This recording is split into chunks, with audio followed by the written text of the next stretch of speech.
جی السلام علیکم ورحمۃ اللہ وبرکاتہ۔ دوستو کیا حال ہے؟ امید کرتا ہوں آپ سب خیریت سے ہوں گے۔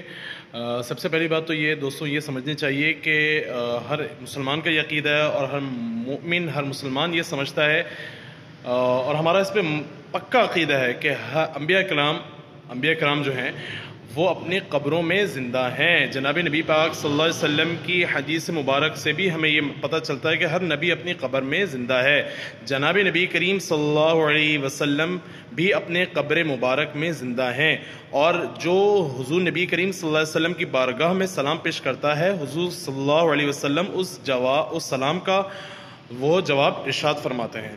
تو ہم جا کے بھی سلام عرض کرتے ہیں روضہ رسول صلی اللہ علیہ وسلم پر، اور وہاں پر لوگ اپنی جو ہے وہ دکھ کو، اپنے درد کو بھی بیان کرتے ہیں، اور ان کے لیے جناب نبی پاک صلی اللہ علیہ وسلم اللہ تعالیٰ سے دعا فرماتے ہیں۔ اور جس کے لیے نبی کریم صلی اللہ علیہ وسلم دعا فرما دیں، ایسا کیسے ہو سکتا ہے کہ وہ بارگاہ الہی میں قبول نہ ہو؟ اس بندے کا تو مسئلہ ہی حل ہو جاتا ہے جس کے لیے نبی پاک صلی اللہ علیہ وسلم ہاتھ اٹھا دیں۔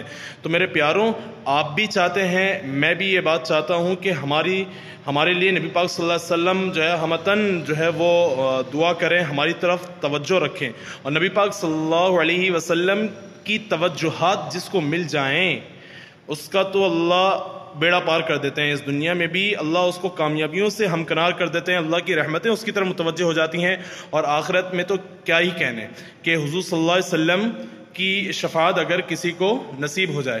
تو حضرت علامہ انور شاہ کشمیری رحمۃ اللہ علیہ یہ بات ارشاد فرمایا کرتے تھے کہ فتنہ قادیانیت کے خلاف جو انسان بھی کام کرے گا تو نبی پاک صلی اللہ تعالی علیہ وسلم کی توجہات اس کی طرف متوجہ ہو جائیں گی۔ تو میرے پیاروں، ختم نبوت، حضور نبی پاک صلی اللہ علیہ وسلم کی ختم نبوت کو لے کر جو بھی انسان کام کرے گا یہ پکی ٹھکی بات ہے، حضور صلی اللہ علیہ وسلم کی شفاعت روز قیامت اس کو نصیب ہوگی، اور جس کو روز قیامت حضور صلی اللہ علیہ وسلم کی شفاعت نصیب ہو گئی وہ پکا ٹھکا جنتی ہے۔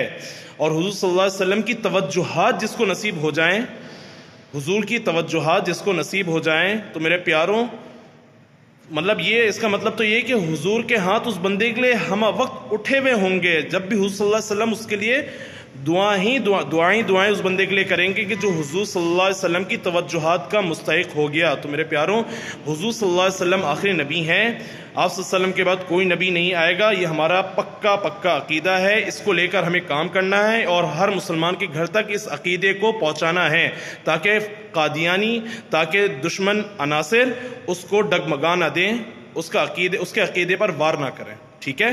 تو ہمیں ختم نبوت پہ کام کرنا ہے، حضور صلی اللہ علیہ وسلم کی توجہات اگر ہمیں حاصل کرنی ہے۔ السلام علیکم ورحمۃ اللہ۔